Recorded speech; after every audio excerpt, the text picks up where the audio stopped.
Rabies बीमारी से पीड़ित बंदर बोला गया, चूहा बोला गया, लहू पुरुष बोला गया, असत्य का सौदागर बोला गया।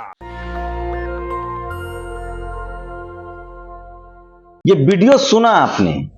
ये वीडियो बीजेपी के विधायक का है जो कह रहे हैं कि मध्य प्रदेश के नगर निकाय के चुनाव में अधिकारी और कर्मचारी बीजेपी को वोट डलवा रहे हैं। सोचिए, जब लोकल बॉडी चुनाव में बीजेपी इस हद तक जा सकती है और खुद उसके विधायक कह रहे हैं, तो लोकसभा और विधानसभा चुनाव में क्या होता होगा।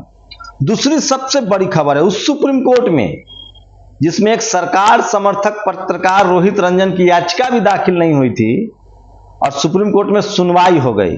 लेकिन उसी सुप्रीम कोर्ट ने और उसी बेंच ने जिसने तीस्ता से तलवार के बारे में टिप्पणी की थी, उसी बेंच ने हिमांशु को 5 लाख रुपए का जुर्माना किया है। दरअसल 16 आदिवासियों की मौत हुई थी। 9 साल पहले उसको लेकर एक याचिका लगाई गई थी कि कम से कम उसकी जांच करा ली जाए। सुप्रीम कोर्ट ने उस पर जांच तो छोड़ दीजिए, जो याचिका करता है उन पर ही जुर्माना कर दिया, और वो भी 1-2 लाख का नहीं, 5 लाख का। उसी सुप्रीम कोर्ट में एक रिटायर्ड जज अरुण मिश्रा ने, जब शेड्यूल कास्ट के लोग और कुछ भंते सुप्रीम कोर्ट गए थे कि अयोध्या बौद्धों की धरती है, तो कहा था हाउ डेयर यू। सोचिए, सुप्रीम कोर्ट में कॉलेजियम सिस्टम है, जजों की बहाली जो है वो जजों के रिश्तेदारों की होती है। लेकिन इस देश में सब कुछ सुना जा रहा है, देखा जा रहा है, लेकिन सोशल मीडिया पर लगातार लिखा जा रहा है। नमस्कार, मैं शंभू कुमार सिंह और आप देख रहे हैं नेशनल दस्तक। वो तमाम बड़ी खबरें जो आपकी जिंदगी से जुड़ी है, जो आपके सरोकार से है, वो लेकर आया हूं। सोचिए, प्रधानमंत्री ने क्या कहा था कि जब रुपया गिरता है तो उस देश की साख गिरता है, उस देश का सरकार का इकबाल गिरता है। आज ऐतिहासिक स्तर पर रुपया चला गया है और डॉलर की कीमत 80 रुपए हो गई है। 80 का आंकड़ा डॉलर पार कर गया है, और यह भी देश में, आजाद देश में पहली बार हुआ है। इसलिए मैं बार बार कहता हूं कि इस पर कोई बहस नहीं होगी। और सोचिए, अगर यही सरकार कोई SC ST OBC माइनॉरिटी की लीडरशिप वाली होती तो ये टीवी और अखबार उनका कपड़ा उतार लेते, इस्तीफा देना पड़ता। तो वो तमाम बड़ी खबरें, सोचिए, ये है वो बीजेपी के मध्य प्रदेश निकाय चुनाव में अधिकारी और प्रशासन जबरन भाजपा को वोट डलवा रहे हैं। बीजेपी के विधायक है नारायण त्रिपाठी। अब पता नहीं साहब का पत्नी उतनी चुनाव लड़ रही होंगी, किसी दूसरी पार्टी से तो बोल गए, जो भी वजह हो, लेकिन बोल गए हैं।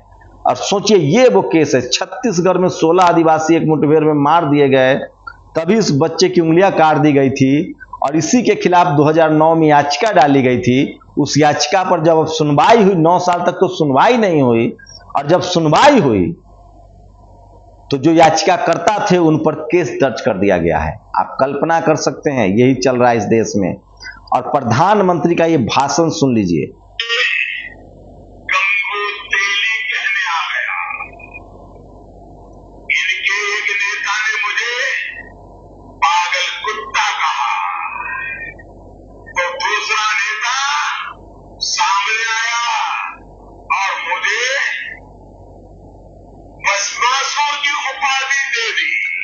तो सोचिए क्यों कहा जा रहा है। ये वो शब्द हैं जो प्रधानमंत्री खुद बोला करते थे।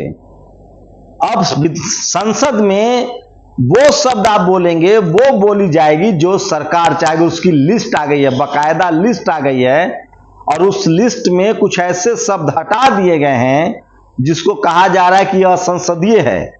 आप कल्पना कर सकते हैं कि इस देश में कुछ ऐसे शब्द हैं जिसका राजनीतिक इस्तेमाल होता था, अब वो नहीं होगा। ये देखिए, यही वो शख्स है हिमांशु।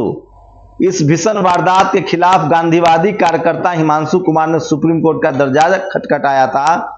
हिमांशु पर 5 लाख रुपए का जुर्माना ठोक दिया गया है ताकि आप सुप्रीम कोर्ट जा ही न सके। आप सोचिए, आप कल्पना कीजिए कि इस देश में चल क्या रहा है, और ये सब लगातार हो रहा है। सोचिए, लोग तंज कर रहे हैं। अभी तो संसद में निकम्मा शब्द पर पाबंदी लगी है। हालात ऐसे हैं कि इसके पर्यायवाची शब्द पर भी पाबंदी लग सकती है। तो आप कल्पना कर सकते हैं कि किस तरह से इस देश में हो रहा है। वो तमाम शब्दों को आप आंदोलनजीवी नहीं बोल सकते हैं, परजीवी नहीं बोल सकते हैं। तो जिन शब्दों से सरकार को प्रॉब्लम है, जिन शब्दों के आधार पर सरकार की आलोचना हो रही थी, अब कोशिश ये है कि उन शब्दों को संसद में बोलने की अनुमति ही नहीं होगी। लोग कह रहे हैं कि अगली बार से संसद जाने की भी अनुमति नहीं होगी। तो वो तमाम ट्वीट्स जो सोशल मीडिया पर वायरल है वो बता रहा हूं। भारत में न्यायपालिका की मृत्यु हो चुकी है। 2 मिनट का मौन रखें। 13 साल पहले छत्तीसगढ़ में 16 आदिवासी फायरिंग में मारे गए।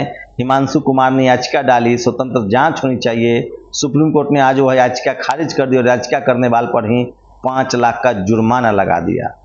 आप सोचिए, कल्पना कीजिए कि महंगाई, भूख, बेरोजगारी है। टीवी किस पर बहस कर रहा है? सरकार की पॉलिसी पर। जनसंख्या नियंत्रण। जनसंख्या नियंत्रण मुस्लिमों के लिए नहीं है, भूल जाइए। SC, ST, OBC और माइनॉरिटी अल्पसंख्यकों के लिए है, क्योंकि वोट में संख्या की ताकत होती है और उनको पता है कि हमारे पास वोट की ताकत है, तो वो चाहते हैं कि हमारी संख्या को रोक दिया जाए। और सोचिए, आपको धर्म की अफीम पिलाया जा रहा है। आप ये वीडियो देख लीजिए एक बार, किस तरह से इस मुस्लिम शख्स के घर वाले की हत्या कर दी गई है यूपी में, और ये रो रहा है बेचारा, कुछ नहीं कर सकता है। और ब्राह्मण धर्म से रोजगार मिलता है, इसलिए वह धर्म की बात करता है, संविधान की नहीं। और SC, ST, OBC को संविधान से रोजगार मिलता है, तो आपको संविधान की बात करनी चाहिए। और सोचिए, सुब्रमण्यम स्वामी ने ट्वीट किया है, now UN statistical offence data out, based on data GDP 2020 से 22 तक शून्य रहने वाली है, निगेटिव में जा रही है GDP, निगेटिव में। और लगातार बहुजन लोगों को गिरफ्तार किया जा रहा है। तो ये तमाम बड़ी खबरें हैं जो आज सोशल मीडिया पर वायरल है, लेकिन इस पर कोई बात करने के लिए तैयार नहीं है। और इसलिए मैं कहता हूं कि सोशल मीडिया ही सच्चा मीडिया है, सोशल मीडिया ही बहुजन मीडिया। तो सोचिए किस तरह से संसद को कंट्रोल करने की कोशिश हो रही है। पूरे संसदीय भाषा से उन शब्दों को हटाया गया है जिन शब्दों से सरकार की आलोचना हो सकती है। और एक फेरिस्त है, मिलिंद खांडेकर ने इसको ट्वीट किया है, और वो शब्द सुनिए जिस शब्द से सरकार को परेशानी हो रही है। लगातार पत्रकारों की गिरफ्तारी हो रही है जो बीजेपी से और सरकार से सवाल पूछ रहे हैं। अब संसद में भी जो मेंबर ऑफ पार्लियामेंट है वो इन शब्दों का इस्तेमाल नहीं कर सकते। जुमलाजीवी ये प्रधानमंत्री के लिए होता था। कोरोना स्प्रेडर, भ्रष्ट, सोचिए भ्रष्ट शब्द का इस्तेमाल नहीं कर सकते हैं। बाल बुद्धि, विश्वासघात, शकुनी, नौटंकी, ढिंढोरा पीटना, बहरी सरकार, कोयला चोर, चरस पीते हैं, सांड, काला दिन, खलिस्तानी, विनाश पुरुष, तानाशाही, तानाशाह, अराजकतावादी, गद्दार, दंगा, दलाल, दादागिरी, दबीस, बेचारा, संवेदनहीन, सेक्सुअल हैरेसमेंट। सोचिए जुमलाजीवी किनके लिए इस्तेमाल होता था। भ्रष्ट सब, आप किसी नेता को भ्रष्टाचारी नहीं कह सकते हैं ऑफिशियली संसद में। ये सब कहा गया है कि ये सब जो है अनऑफिशियल लैंग्वेज है, अनपार्लियामेंट्री शब्द है।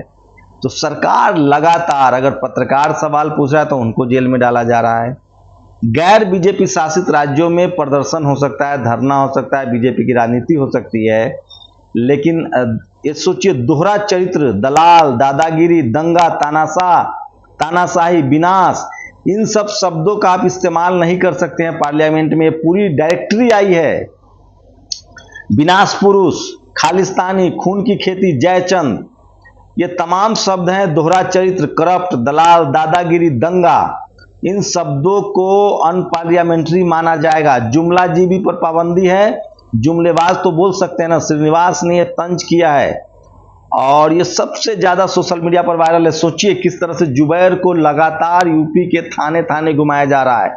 दिल्ली में गिरफ्तारी हुई उनकी फर्जी FIR पर, उसके बाद उनको सीतापुर ले जाया गया, उसके बाद बेंगलोर ले जाया गया, अब फिर से जुबैर को हाथरस ले जाया गया है। तो तमाम पुराने केसेस में उनको लगातार फंसाने की कोशिश हो रही है।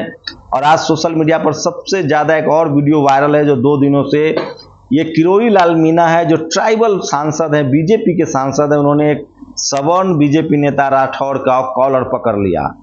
दरअसल द्रौपदी मुर्मू के स्वागत में कार्यक्रम होना था। सोचिए ट्राइबल महिला राष्ट्रपति बनने जा रही हैं, लेकिन ट्राइबल ये मेंबर ऑफ पार्लियामेंट हैं, इनको अंदर नहीं जाने दिया जा रहा था। उसके बाद इन्होंने कॉलर पकड़ लिया। पत्रकारों के खिलाफ लगातार, सुधीर चौधरी के बाद फिर से पत्रकारों के खिलाफ गुस्सा भड़कता जा रहा है। सोशल मीडिया पर लगातार उन तमाम चैनलों के खिलाफ लोग पोस्टर निकाल के साट रहे हैं, पेस्ट कर रहे हैं कि इन तस्वीरों को उसमें एबीपी है, India news, Aaj Tak, Republic, Zee, India TV, news nation, DD news, Times Now, इन चैनलों का लोग सामाजिक रूप से बहिष्कार कर रहे हैं। एक तो शानदार ट्वीट है, आप पढ़ेंगे तो हंसते हंसते पेट फूल जाएगा। इंद्रदेव जी हिंदू होकर मुसलमानों के खेतों में पानी क्यों बरसाते हैं, कहीं इनको विदेशी फंडिंग तो नहीं मिल रही है।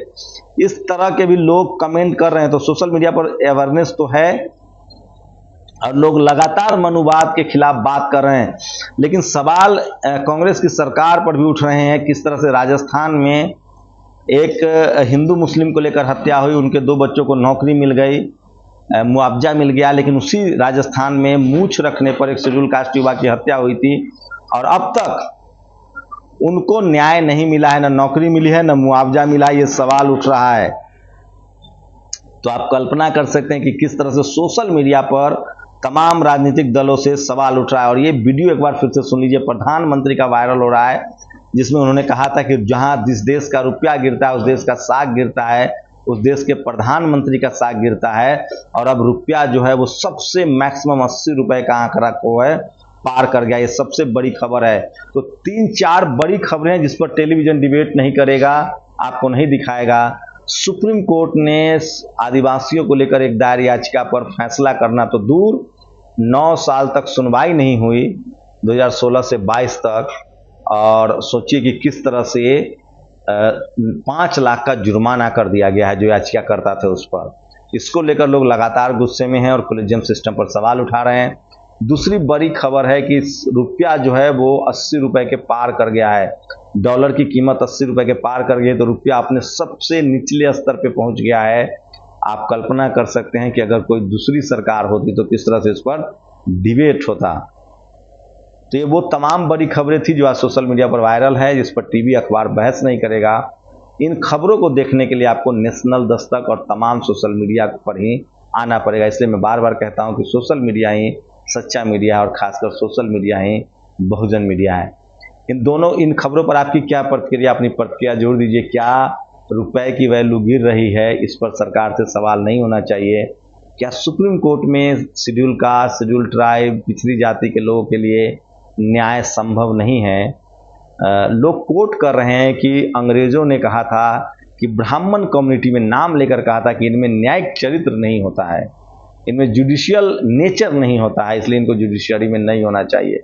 लोग इसी फैसले के बहाने कोलेजियम सिस्टम पर भी सवाल उठा रहे हैं। तो ये वो तमाम, और जिस तरह से संसद में अब लोग दूसरे नेता क्या बोलेंगे ये भी तय किया जा रहा है। उन शब्दों से जिस पर प्रधानमंत्री पर सबसे ज़्यादा जिन शब्दों के जरिए प्रहार होता है, चाहे वो जुमलाजीवी हो, चाहे वो, तो इन सब शब्दों से को संसद में बोलने से मना कर दिया जाएगा। क्या एक नई तरह की प्रक्रिया है, एक नई तरह का प्रतिबंध है कि आप संसद में भी सांसद अपनी बात नहीं रख पाएंगे? क्या आप इससे सहमत हैं? असहमत है? अपनी प्रतिक्रिया जरूर दीजिए। शुक्रिया। नेशनल दस्तक की आपसे गुजारिश है कि अगर इसको बचाना चाहते हैं तो नेशनल दस्तक को सब्सक्राइब करने के लिए रेड कलर के सब्सक्राइब बटन को दबाएं, फिर बेल आइकन की घंटी दबाएं। नेशनल दस्तक को बचाने के लिए बहुत जरूरी है कि हर खबर को शेयर करें, लाइक करें, कमेंट जरूर करें।